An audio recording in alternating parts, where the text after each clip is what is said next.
Naji Abbas is director of the Prisoners and Detainees Department at Physicians for Human Rights Israel. You're joining us from Al-Faham in Israel.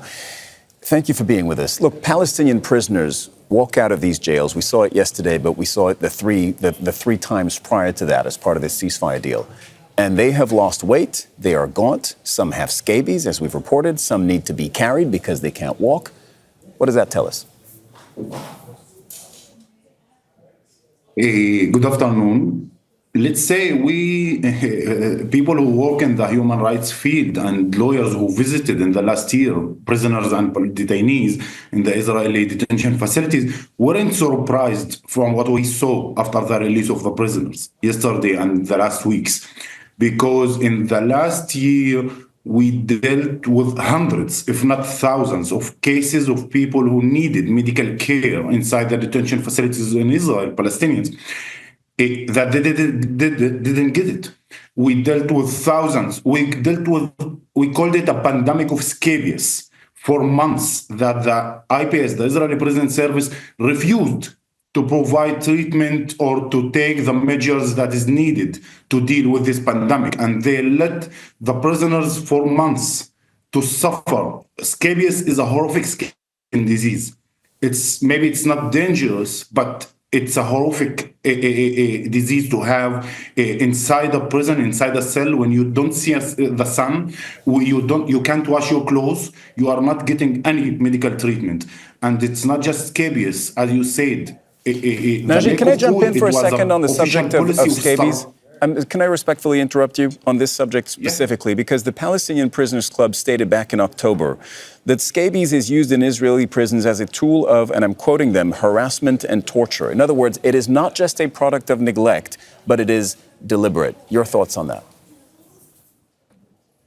Actually, it's not just scabies. All the medical needs of people. Before the war, we are speaking about hundreds of Palestinians with chronic diseases. Now, the number of Palestinian detainees doubled itself, and the number of people who need medical care doubled itself as well. So it's not just scabies, it's things more dangerous. People with cancer, people with a high blood pressure, with heart diseases.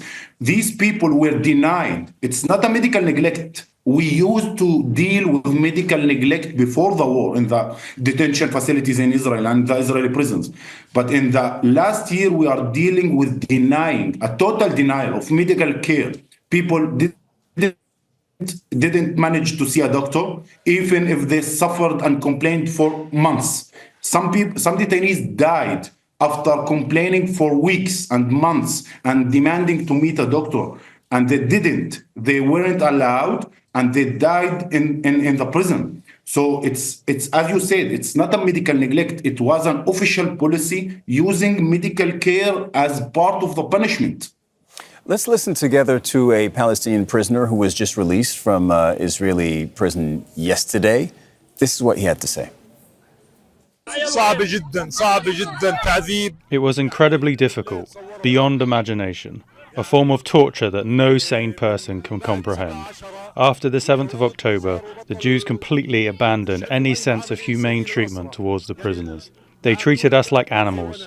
The torture was unbearable, and more than 60 prisoners were martyred from the abuse. The feeling is indescribable. So all the accounts that we are getting from the people who are released, from the people who are still in jails, and groups like yours do research on them and speak to them or their lawyers regularly or when they can, or going in the same direction. What are Israel's legal obligations towards their prisoners? There is no obligation. They, as I said, they are using each right that can consider a basic human rights as a punishment, a denial of medical care, denial of family visits, torture and violence and beating.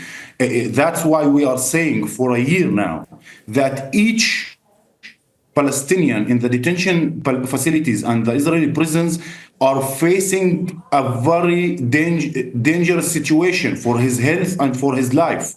Each one, even the healthy people in prisons can have a medical condition in some point and they won't get any treatment and they won't get any help. And some people, as I said, young people died in the last year in the detention facilities, even though they needed just very simple treatment. Like we can speak about Muhammad Sabbar. Muhammad Sabbar is a 23 years old.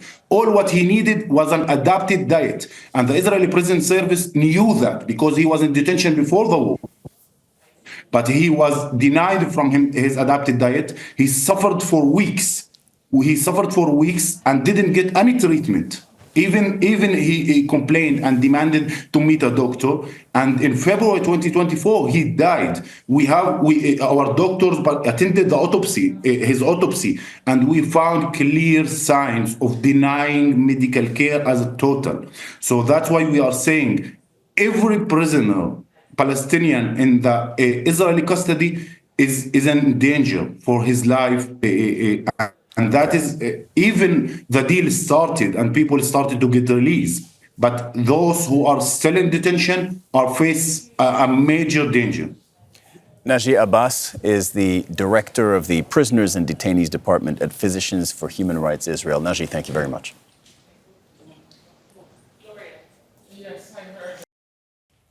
Make sure to subscribe to our channel to get the latest news from Al Jazeera.